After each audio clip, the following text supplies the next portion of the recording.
Vegetable curry కొబ్బరి పాలతోటి చేస్తున్నా. 2 స్పూన్లు ఆయిల్ వేసుకుందాం. దాచిన చెక్క వేసుకుందాం. లవంగాలు 2, సాజీరా వేసుకుందాం కొద్దిగా. ఉల్లిపాయలు పొడుగుగా తరిగి పెట్టుకున్న ఉల్లిపాయలు, పచ్చిమిరపకాయలు వేపుకుందాం. మంచి కలర్ వచ్చేదాకా మంచి కలర్ రావాలి. నూనెలో మంచి మగ్గాలి. కరివేపాకు వేసుకుందాం. అది కూడా ఫ్రై చేసుకుందాం మంచిగా. అల్లం పేస్ట్ 1 స్పూన్ వేసుకుందాం. అది కూడా మంచిగా ఫ్రై రావాలి. పచ్చివాసన పోవాలి. అల్లం పేస్టు మంచిగా కలుపుకుందాం.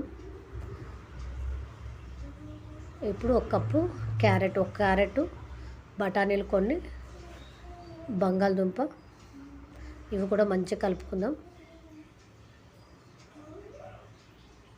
ఇప్పుడు బీన్స్ వేసుకుందాం.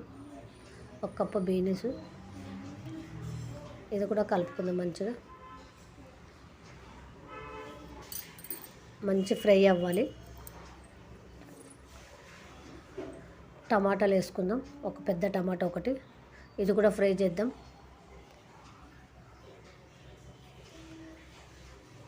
సరిపడా ఉప్పు వేసుకుందాం. మంచిగా కలుపుకుందాం. మంచి నూనెలోనే మగ్గాలి. ఇప్పుడు క్యాప్సికమ్ వేసుకుందాం. 1 క్యాప్సికమ్ అయితే చాలు, చిన్నది. అది కూడా ఫ్రై చేద్దాం. ఇప్పుడు కొత్తిమీర, పుదీనా వేసుకుందామండి ఫ్లేవర్ కోసం. ఇది కూడా కలుపుకుందాం మంచిగా. మంచి నూనెలో మగ్గాలి. చిటికెడు పసుపు వేసుకుందాం.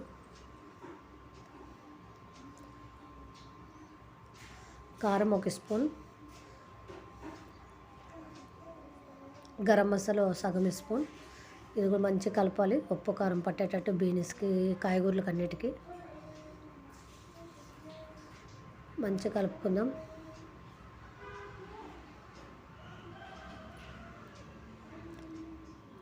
ధనియాల పొడి సగం స్పూన్ వేసుకుందాం. ఇది కూడా ఫ్రై చేద్దాం మంచిగా.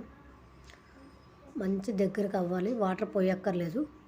కొబ్బరి పాలు ఉంది కాబట్టి కొబ్బరి పాలు పోస్తాను నేను. మీ ఇష్టం, వాటర్ కూడా పోసుకోవచ్చు, మీ ఇష్టం అది. 1 కప్పు కొబ్బరి పాలు పోసుకుంటున్నా. చాలా టేస్టీగా ఉంటుంది కొబ్బరి పాలు పోసుకుంటే. కలిపేసి ఇప్పుడు మళ్ళీ మూత పెట్టేటప్పుడు కొంచెం కొత్తిమీర, పుదీనా వేసేద్దాం ఫ్లేవర్ కోసం, బాగుంటుంది. మూత పెడదాం. ఒక 5-10 నిమిషాలు మూత పెడదాం. మగ్గాలి కాబట్టి 2 విజిల్కి ఆపేస్తే చాలు. 2 విజిల్ కరెక్ట్గా మూత పెట్టేసిన. మూత తీద్దాం. అయిపోయింది. వెజిటేబుల్ కొబ్బరి పాలతోటి అయిపోయిందండి గ్రేవీ. ఒక బౌల్లోకి తీసుకుందామండి. ఇప్పుడు చపాతీలోకి, రైస్లోకి చాలా బాగుంటుంది. ఒక బౌల్లోకి తీసుకుందామండి.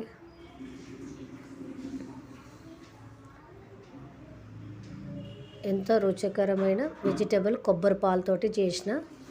ఎలా ఉందో మీరు కూడా కామెంట్ బాక్స్లో కామెంట్ చేసి లైక్ చేయండి. థ్యాంక్ యూ అండి.